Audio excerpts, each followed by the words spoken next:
Your father spent 30 years putting people like this behind bars, and now he's standing at your door, badge on his chest, handcuffs on his belt.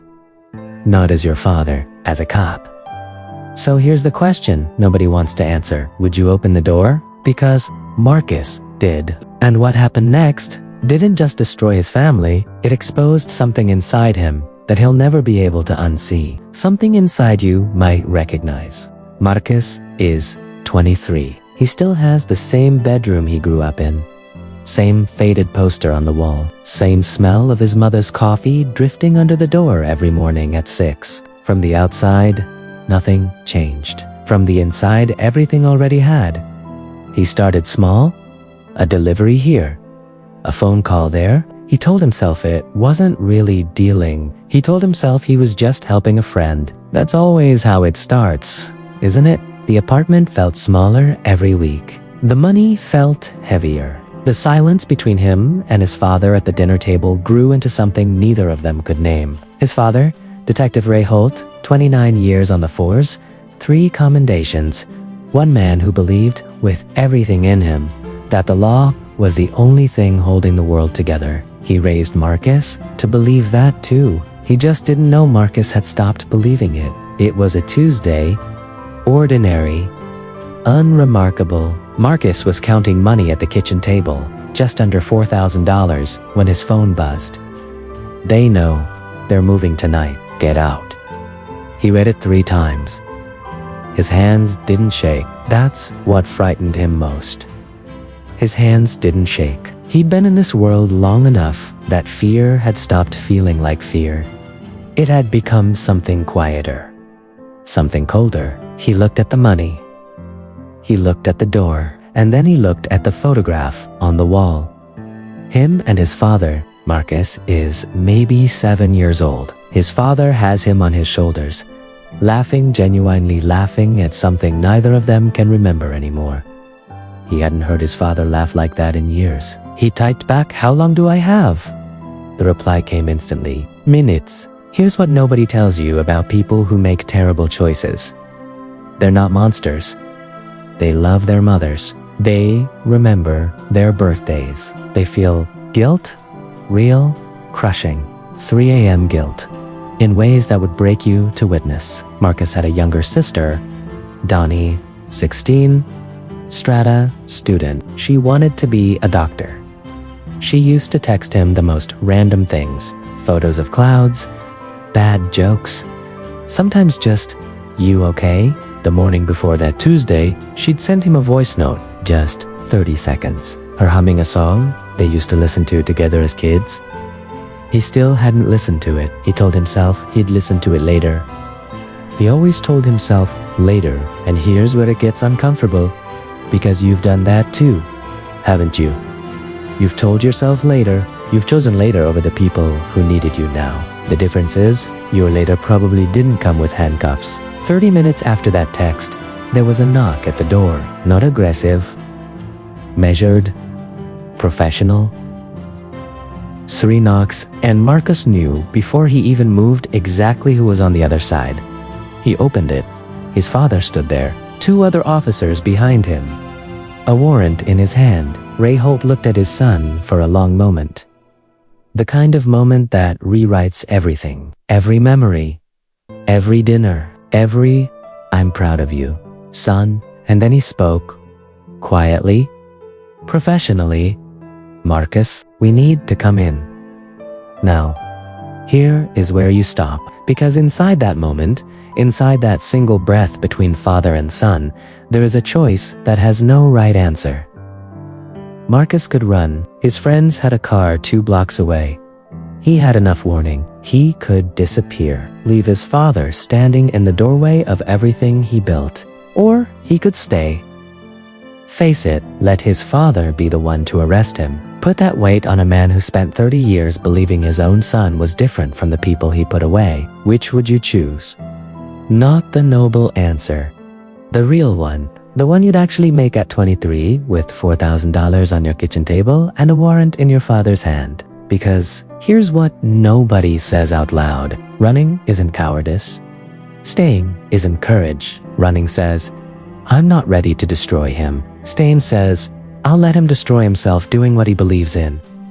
Both of those things live inside the same person. Both of those things might live inside you. If your father or your mother, or whoever raised you, whoever believed in you the most, if they were holding the evidence of your worst decision, would you make it easy for them? Or would you protect them from having to choose? Think about that.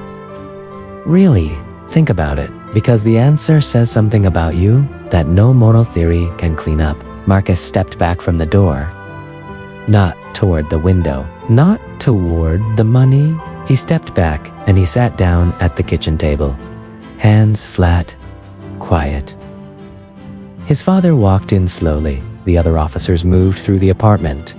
Professional. Practiced. They'd done this 100 times. Ray Holt had done this 100 times. Just never here.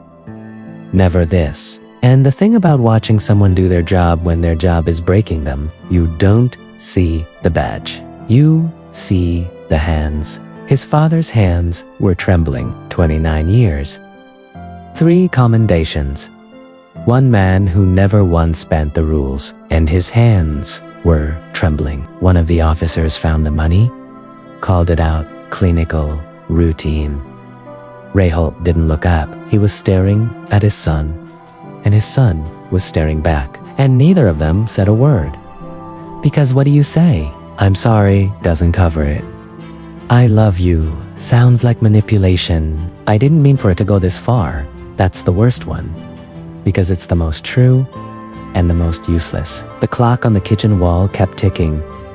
Marcus could hear it. He'd never noticed it before. He'd lived in that apartment for 2 years, and he had never once heard that clock. He heard it now. Here's what the official report said. Marcus Holt was arrested that Tuesday evening, charged with drug distribution, conspiracy, and possession with intent. Bail was set. His mother paid it. She didn't tell anyone where she got the money. The report said Detective Ray Holt conducted himself with, and this is the exact wording, exemplary professionalism. Exemplary professionalism. That's what they called it. But here's what the report didn't say. 3 weeks before that Tuesday?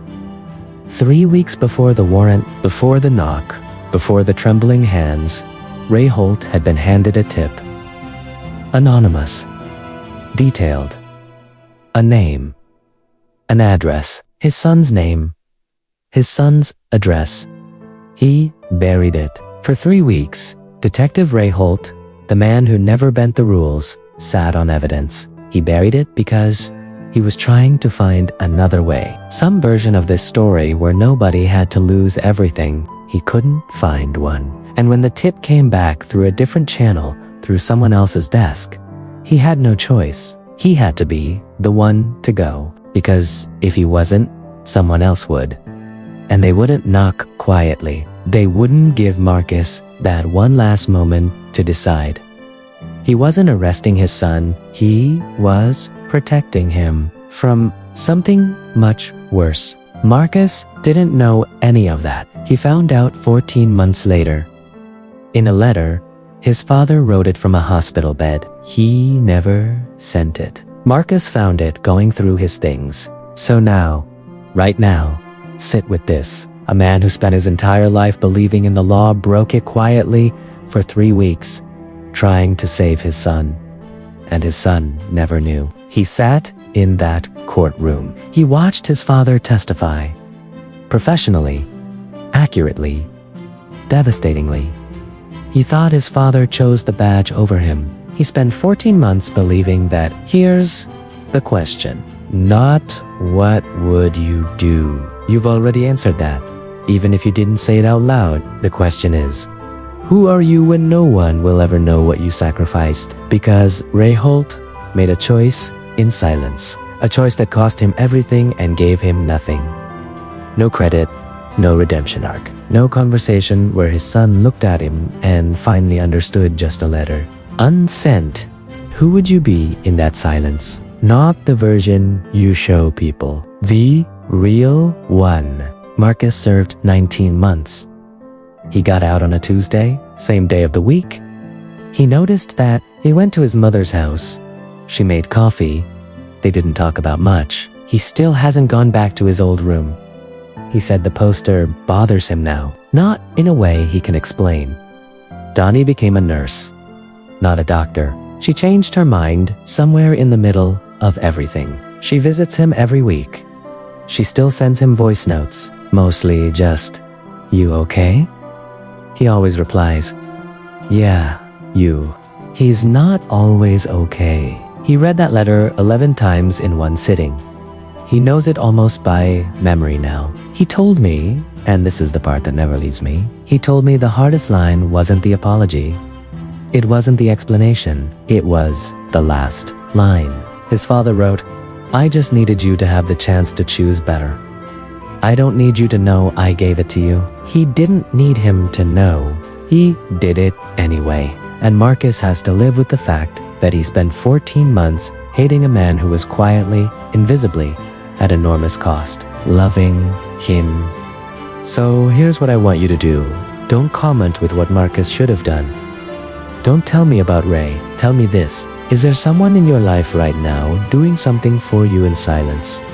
Something you haven't seen yet. Something you might only find out when it's too late to say thank you, because that letter was never sent. And some things, once the moment can't be sent. Drop a comment, one word, one name, one thing you wish you'd said before the silence became permanent. And if this story made you feel something uncomfortable, that's exactly why you should watch it again.